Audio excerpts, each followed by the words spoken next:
చేసుకుంటున్నానక్క. అలా అరుస్తూ ప్రే చేయకూడదురా. మరి అలా ప్రే చేసుకోవాలక్క. ప్రేయర్ ఎలా చేసుకోవాలో నేను నేర్పిస్తాను తమ్ముడు. ఓకే అక్క. ప్రే చేసుకునేటప్పుడు నీ చేతితో ఎట్లా పెడతావు? ఎట్లా పెడతానక్క? తమ్నేల్ ఫింగర్ చూపించు.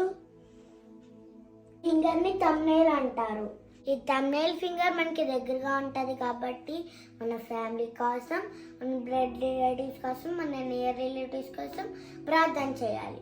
నెక్స్ట్ ఫింగర్ చూపించు. దీన్ని పాయింట్ ఫింగర్ అంటారు. ఇది పాయింట్ ఫింగర్ అక్క.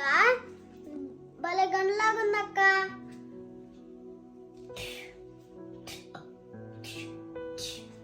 అరే ఇది టిష్యూమ్ కాదురా, ఇది డైరెక్షన్ చూపిస్తుంది.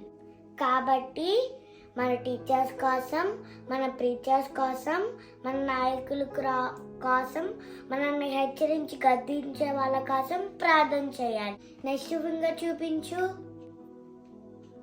ఇన్ని మిడిల్ ఫింగర్ అంటారు. అన్ని ఫింగర్స్ కంటే హైయర్ గా ఉంటది. కాబట్టి రాజుల కొరకు, అథారిటీస్ కొరకు, గవర్నమెంట్ కొరకు ప్రార్థన చేయాలి. నెక్స్ట్ ఫింగర్ చూపించు. ఇన్ని వీకెస్ట్ ఫింగర్ అంటారు. కాబట్టి బలహీనుల కొరకు, అనాథుల కొరకు, వ్యాధిగ్రస్తుల కొరకు, శ్రమలో ఉన్న వారి కొరకు ప్రార్థన చేయాలి. లాస్ట్ ఫింగర్ చూపించు. దీన్ని స్మాలెస్ట్ ఫింగర్ అంటారు. కాబట్టి చివరిగా మన కోసం, మన అవసరాల కోసం, మన సమస్యల కోసం ప్రార్థన చేయాలి. అంతే, సింపుల్. చాలా బాగా చెప్పావక్క. నాకు ఇలా ప్రే చేసుకోవడం తెలియక నేను అట్లా పడితే అట్లా చేసేసుకున్నాను అక్క.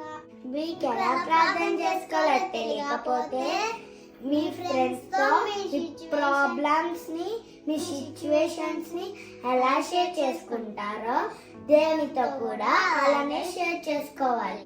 మీరు హార్ట్ఫుల్ గా ప్రార్థన చేసుకోవాలనిపిస్తే, మీకు ప్రార్థన రాకపోయినా పరిశుద్ధాత్మ దేవుడు మీకు ప్రార్థన నేర్పిస్తాడు, మీకు సహాయం చేస్తాడు, నడిపిస్తాడు, తోడుగా ఉంటాడు, మీకు ఆదరణ కలుగజేస్తాడు, మీకు నెమ్మది కలుగజేస్తాడు.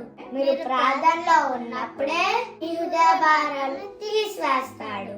అంతే ప్రార్థన అంటే. మరి మీరు కూడా ఇలాగే ప్రార్థన చేసుకుంటారా? Thank you. మా వీడియోస్ మీకు నచ్చినట్లయితే లైక్ చేయండి, షేర్ చేయండి, సబ్స్క్రైబ్ చేయండి, బెల్ ఐకాన్ కొట్టండి. Thank you.